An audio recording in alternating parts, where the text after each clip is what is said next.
गोपीचंद पडळकर आमदार आपल्या बरोबर आहेत. गोपीचंद पडळकर जी मराठा विरुद्ध ओबीसी वाद हा संपूर्ण समस्त महाराष्ट्रात पेटलेला आहे.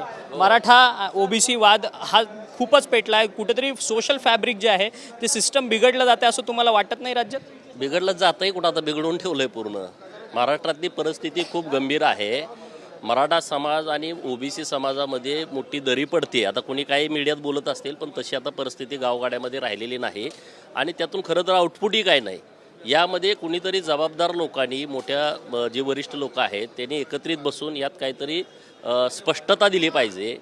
मराठा समाजाला काय देणार आहात, कशा पद्धतीनं देणार आहात, किंवा 10% आरक्षण जे दिलेलं आहे ते टिकवण्याच्या दृष्टिकोनातून सरकार आणि विरोध पक्षातल्या लोकांनी एकत्रितपणे ताकद लावली पाहिजे. जसं तामिळनाडूतलं 50%च्या वरचं अपवादात्मक परिस्थितीत दिलेलं आरक्षण टिकलं, त्या धर्तीवरती महाराष्ट्रातलं मराठा समाजाला दिलेलं 10%चं अपवादात्मक परिस्थितीतलं राज्य मागास आयोगानं महाराष्ट्रातला मराठा मागास आहे हे सिद्ध केल्यानंतरचं आरक्षण टिकण्यासाठी आता खरी ताकद लावण्याची आवश्यकता आहे. पण तसं होताना दिसत नाही.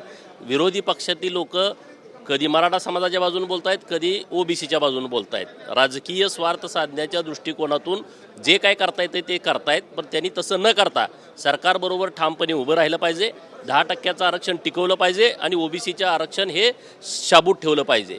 तुम्ही सत्ताधारी आहात, तुम्ही सत्ताधारी आमदार आहात, परंतु सत्ताधाऱ्यांमध्ये पण एक वाक्यता नाही आहे. सत्ताधारी कोणाच्या बाजूने आहेत? मराठ्यांच्या बाजूने आहेत की विरोधकांच्या बाजूने आहेत? कारण की सरकार दोघांनाही दोन्ही उपोषण करताना सातत्याने आश्वासन देत राहतं. हे बघा, परवा जी बैठक झाली ओबीसी आंदोलनकर्त्यांच्या सोबत, माननीय मुख्यमंत्री, दोन्ही उपमुख्यमंत्री, मंत्रिमंडळातले वरिष्ठ 7-8 मंत्री आणि काही शिष्टमंडळातले पदाधिकारी यामध्ये बैठक झाली. त्यामध्ये सरकारनं स्पष्टपणे सांगितलं की ओबीसीच्या आरक्षणाला आम्ही धक्का लावणार नाही आणि सगळे सोयरेच्या बाबतीमध्ये सर्वपक्षीय बैठक घेण्याचा निर्णय त्या बैठकीमध्ये झालेला आहे. सगळ्या पक्षाचे प्रमुख लोक याबाबत त्यांचं मत व्यक्त करतील आणि मग तेव्हा खरी काय परिस्थिती आहे ती महाराष्ट्राच्या समोर येईल. परंतु ते नवनाथ वाघमारे जे तुम्ही ज्यांना पाठिंबा देताय, उपोषण करताय, ते तर थेट मुख्यमंत्र्यांवरतीच बोलतात. मुख्यमंत्र्यांनी कुठेतरी मराठा आरक्षणाच्या संदर्भात छुपी भूमिका घेतली आहे म्हणून त्यांनी हे सगळं मराठा आरक्षणाचं पेटवलंय म्हणून. हे बघा, मराठा समाजाला सुद्धा सरकारनं स्पष्टता दिली पाहिजे या सगळ्या विषयामध्ये. कुणबी नोंदी किती सापडल्या या 9 महिन्यामध्ये त्याची यादी तुम्ही दिली पाहिजे. एका बाजूला सांगतात की 54 लाख कुणबी नोंदी सापडलेल्या आहेत, ओबीसी समाज त्यामुळं भयभीत झाला आहे. दुसऱ्या बाजूला माहिती अशी कळते की मूळमध्ये विदर्भातले मराठा पूर्वीच कुणबी झालेले आहेत. पंजाबराव देशमुखांच्या आव्हानानंतर खानदेशातले कुणबी पूर्वीच झालेली लोक आहेत. कोकणातला मराठा समाज हा कुणबीचा दाखला आम्हाला नको आहे असं अनेक वेळा वारंवार मीडियामध्ये त्यांनी सांगितलेलं आहे. पालघर, नंदुरबार, ठाणे, मुंबई इकडं काय मूळ मराठा समाज असण्याचा विषयच नाही. गावाकडचे आम्ही सगळी लोक आहोत.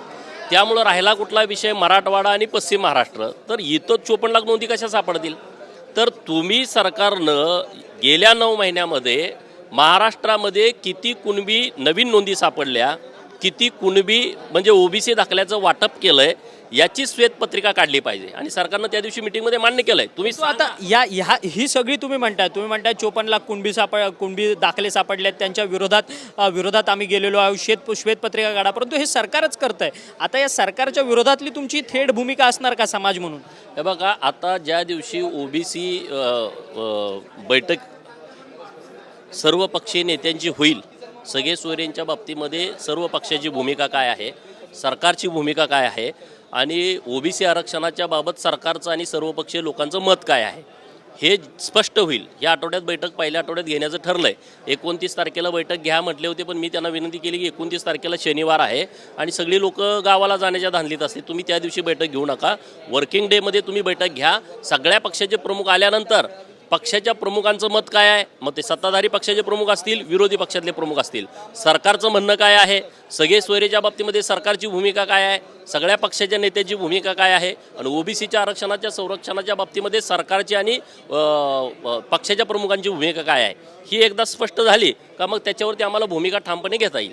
खरं तर ह्या दोन्ही ज्या उपोषण आहेत ते कुठेतरी स्पॉन्सर्ड आहेत असं सातत्याने म्हटलं जातं. खरं तर ओबीसीचं जे उपोषण झालं ते बीडमध्ये लोकसभेचा पराभव झाल्यानंतर, जिवारी लागल्यानंतर हे सगळं सुरू झालेलं आहे.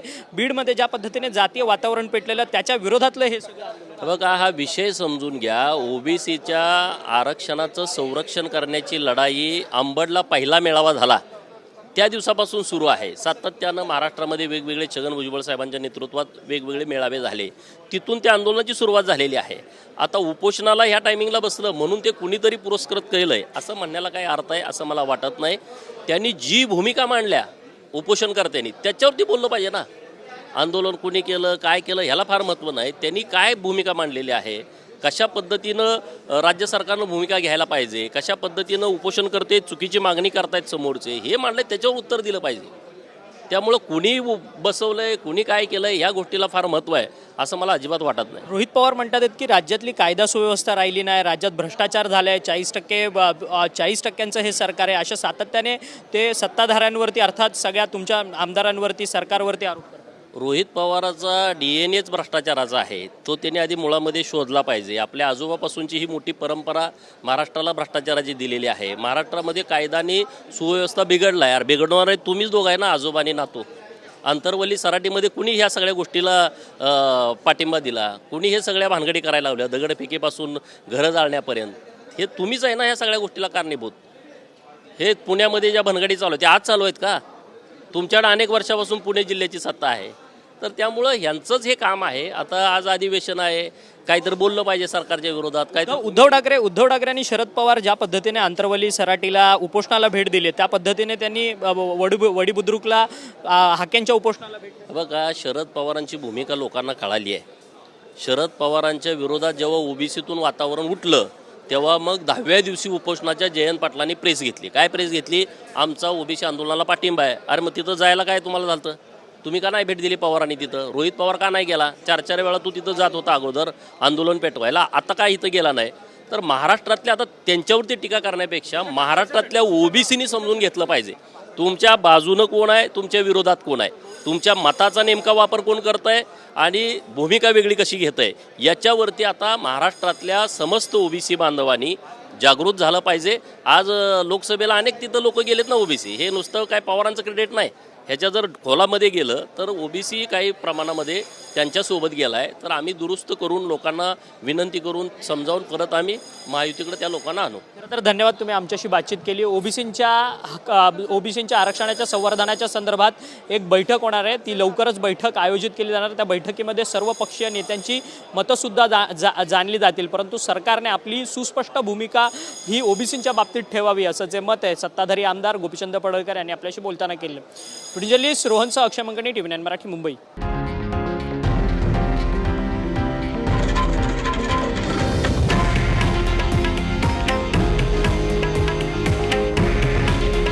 हे आहे देशातील नंबर 1 न्यूज नेटवर्क आणि आपण पाहत आहात TV9 मराठी. काळजी तुमची, हित महाराष्ट्राचं.